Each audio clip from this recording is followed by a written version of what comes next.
It's triple review time. And I've got three movies. I've got State of Play, Crank 2, and The Soloist. So, I'm going to start with the movie I saw today, which was The Soloist. And I was really looking forward to this back when it was originally slated to come out in November of last year. Then it got pushed to spring of this year, and the last week of spring, in fact. So I was a little bit surprised why they put it to the week before summer. I mean, it's not going to make much money. It's not going to get any awards buzz. Why'd they push it? Well, maybe because it's not that good.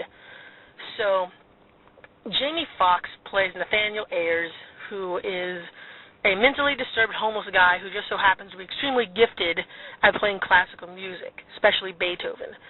Robert Downey Jr. plays Steve Lopez, who's a reporter who decides to report on him. This sort of, personal interest piece. Every newspaper has one. And this is a true story, or at least based on a true story. So, I don't know. It just seemed really back and forth and haphazardly made. It just doesn't seem to be very focused on what it wants to be saying, really. Not to mention the fact that I really didn't feel for Robert Downey Jr.'s character. I mean, we didn't get to connect with him very much, and we didn't get to even connect with Nathaniel Ayers very much. It's way too back and forth between both of their sides of the story for us to really focus in and learn to love one of them or both of them. It's directed well. I'll say that. Joe Wright, I haven't seen any of his previous movies. I never saw Atonement, and I didn't see Pride and Prejudice either. They're just not the type of movies I like. But I really like Robert Downey Jr., and I thought that this film had some promise. It might end up being a really deeply emotionally affecting movie, and it just turns out to be okay. It's got a lot of cliches running through it. It's not a bad movie. There's one or two scenes that are really good, but overall, this just turns out to be a flatly okay, average movie. So I'm going to have to give it 2.5 stars. Only if you're big fans of the actors and you love music, especially classic music, I'm not recommending you to see this in the theater. Otherwise, just rent it whenever it comes out. It's just okay.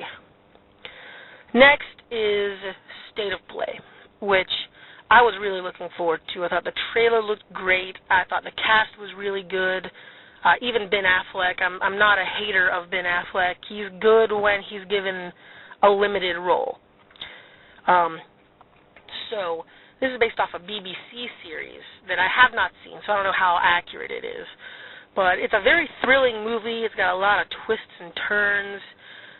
The direction, the acting, the writing is all top-notch. Tony Gilroy does a really good job. Even though he's not the full-on writer, I mean, there's two other writers with him. So, but his influence is still there. And obviously I think he was probably given more creative control over it than other people, just simply because he was nominated for a couple of Oscars for Michael Clayton, and he was nominated for Best Director for that. So he has a habit of making this type of twisty thriller type movie, and it's not an action movie, but it is fast-paced, very interesting. It has a lot of good things to say about, or a lot of potent things to say about the state of the print media, journalism, as well as the state of our military. Where the film fails mostly is in the fact that it's not a movie you can rewatch. One time you'll think, wow, that was good, and then just because it's so focused on the twist, it's not something that I really have any feeling to watch again. That, and I really dislike the last 5 minutes, because it throws in just another twist that up until this point they weren't overdone, but the last one just feels like it was tacked on just to throw the audience through another loop right before it ends, and it was needless, and it wasn't done well at all. Overall, I'm going to give it 3 stars. I think it's good enough that you can go see it on a matinee and enjoy it. If they had tweaked the ending a little bit, I may have given it a little bit higher of a rating, because I can think of probably 3 or 4 ways to end this movie that would have been better than the one that they chose. But overall, it's still a good movie. And My third and final review is for Crank 2, High Voltage. I will go out and say if you didn't like the first one or the first one didn't look good, don't even bother going to see this one.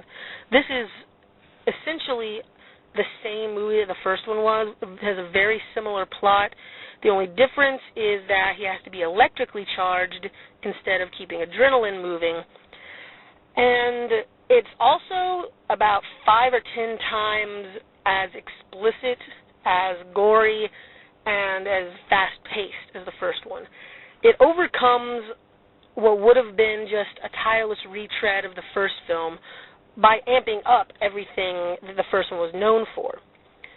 The movie is sort of almost a video game adaptation, because they have a whole bunch of video game references going on, and it obviously takes place in sort of a hyper-realistic world where things just operate on a different level that the real world operates on. It's like in super fast-paced, unrealistic video game action land. And it works that way. It's a great action movie. It's got a lot of really funny scenes. But, once again, it does focus a lot on referencing the first movie. There's a lot of scenes where it's like, hey, remember this from the first movie? A lot like how Harold and Kumar 2 worked from last year. It did the same thing. It amped up a lot of the explicit content while at the same time constantly referencing the first film. And it's still a good film in its own right, but I don't think I would think it's better than the first one. I guess it's right about the same, maybe a little bit less, but I do want to see it again because, I mean, it's just a fun movie to watch with friends. So I'm going to give it 3 stars as well. I would probably recommend it over State of Play just because I can rewatch this. But, I mean, in terms of legitimate cinema, I mean, obviously it's just a dumb, big, fast-paced, cool, enjoyable to watch with friends action movie. But that's all I really expected. Wow, I was able to get 3 reviews in 7.5 minutes, which I can usually only do 2 reviews in 10 minutes. So with the extra time I have, I'm going to go ahead and say that I'm currently working on what I'm calling the Top 10 Consensus Project, which I've sent out emails to a whole bunch of different movie reviewers on YouTube. I'm not really acquainted with the critic community as a whole. I'm still waiting for emails from Fury the Film Fan and a couple other people. Essentially what I'm doing is asking for top 10 lists. If you have a top 10 video, I grab them from there and just ask your permission to use them. If they're changed since you posted that video, then email me back. If any of you have at least 20 subscribers and you regularly upload movie reviews, your list can be accepted. And what I'm going to do is post them on a Blogspot page, which I know that's a pretty lame website, but essentially all this is going to do is let us see what type of movies we all like, and maybe we'll be able to get a consensus of what some really good movies are that we may not have seen. And I'll probably do this again at the end of 2009, whenever everyone's posting their videos for that. So it's just something I figured that I'd go ahead and do. So, nearing 9 minutes, I'm going to post today as well my preview video for the summer movies, and I'm going to give each film a grade, like a letter grade, of how I think that they might do.